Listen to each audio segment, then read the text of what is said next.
Giddy aunt. The frame rate. Oh, the frame rate. I've had one or two mornings when you wake up making noises like that, but that isn't very broadcastable, so we'll shush about all of that. So good evening, ladies and gentlemen, and welcome to a little game called Forsaken Prison, I believe it is called. Creed, take your cell key. Come and find me. Oh, alright. I mean, if you insist. It kind of seems like, don't really know how you managed to lock my door and then put it there on the toilet, unless you're so incredibly thin you can fit through the bars, but never mind. Let us speak to this fine gentleman over here, who presumably is a fine gentleman, hence why he's been chucked in prison. How did you get out? This place is a nightmare, where everyone has mutton for hands. Can you help me too? There might be more keys in the warden's office.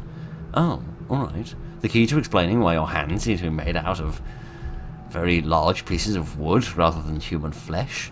Perhaps, perhaps not. These other cells seem to be very dark, perhaps to disguise the fact that there is or isn't somebody in there.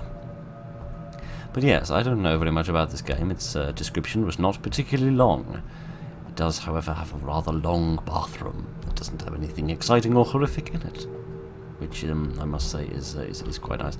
Can't say that I'm wholly a fan of you putting the sinks at this height, because I feel like certain prisoners might take advantage of that to relieve themselves.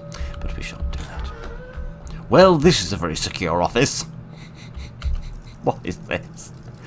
You picked up the key for cell number 1. Oh, good. We can find only the most popular of locked-up albums.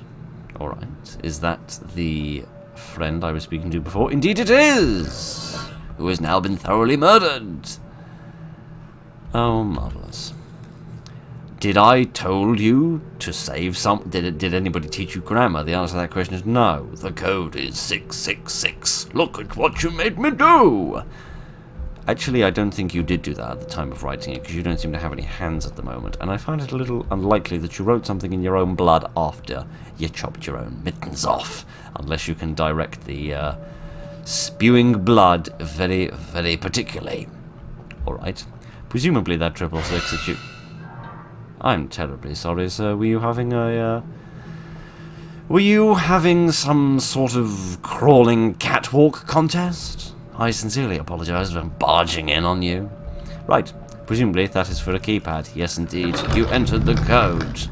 Oh, I don't even need to remember it. Well, isn't that lovely? The only code in the history of mankind of been given in a horror game that I might have had a chance at remembering is the one that I didn't actually need to remember. Oh, well, never mind. Any more dead people? No, but there is a flashlight, I think.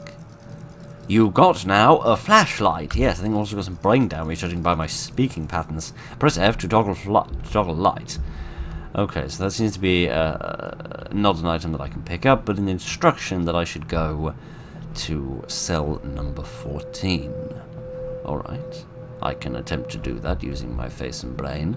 This is number 16. This is the one of mystery, because it doesn't actually seem to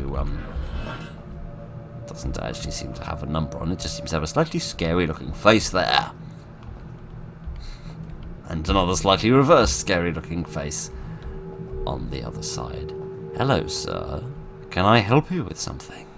Such as sewing your hands back on. Please with a piece of needle and thread.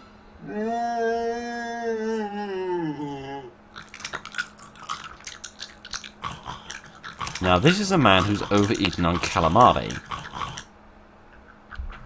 Oh goodness, the game is to continue. Oh, what was that? Seems as if some sort of interactional prompt appeared. I also don't remember this left option being here before, but never mind. It would appear we have a maze.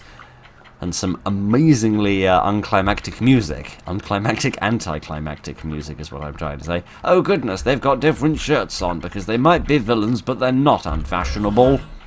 Perhaps I should shut the door behind me. Ha ha! I have defeated you! Oh, I actually have. I didn't think that was going to work. But no, the power of door defeated the calamari kook.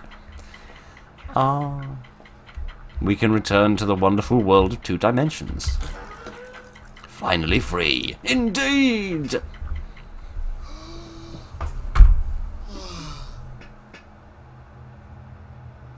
Or not. It was just a dream. What an absolute... Oh, goodness. Good morning, Hermea Smaller. How are you doing today?